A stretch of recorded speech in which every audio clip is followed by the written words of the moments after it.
বাইরে তো বেশ আজকে ঠান্ডা পড়েছে, তো তাড়াতাড়ি বাড়ি ঢুকে দেখলাম আজ একটা ভিডিও বানাই।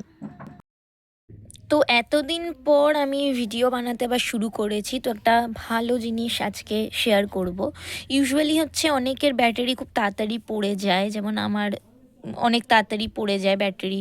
তো সেখান থেকে আমরা কি করে ব্যাটারিটা সেভ করতে পারি সেটাই জানবো। তো সোজা আমরা সেটিংসে যাব। এটা কিন্তু ব্যাটারি সেভার মোড অন শেখাচ্ছি না, অন্য কিছু শেখাচ্ছি। তো সেক্ষেত্রে আমরা তো সেটিংসে ঢোকার পর সার্চ করব ব্যাটারি। তো ব্যাটারি সার্চ করার পর ব্যাটারির যে অপশানটা আছে সেটা ওপেন হয়ে যাবে।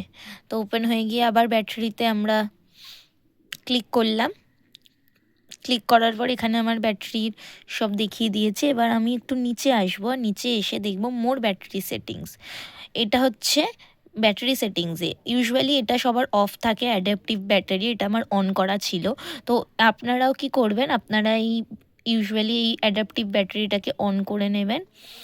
এবার অন করে দেখতে পাবেন যে এই ব্যাটারিটা অনেক এক্সটেন্ড হবে, অ্যাটলিস্ট 20-30% মতো এক্সট্রা আপনার ব্যাটারি এক্সটেন্ড হবে। তো এই অ্যাডাপটিভ ব্যাটারিটা অল টাইম অন করে রেখে দেবেন, তাতে আপনার ব্যাটারি ব্যাকআপও খুব ভালো থাকবে আর ফোনও খুব তাড়াতাড়ি ব্যাটারি চলে যাবে না। ভিডিওটা ভালো লাগলে অতি অবশ্যই লাইক আর সাবস্ক্রাইব করে দিও কলকাতা বারবি চ্যানেলটাকে। অনেকদিন পর ভিডিও বানাতে শুরু করেছি, এরপর রোজ ভিডিও দিতে থাকবো।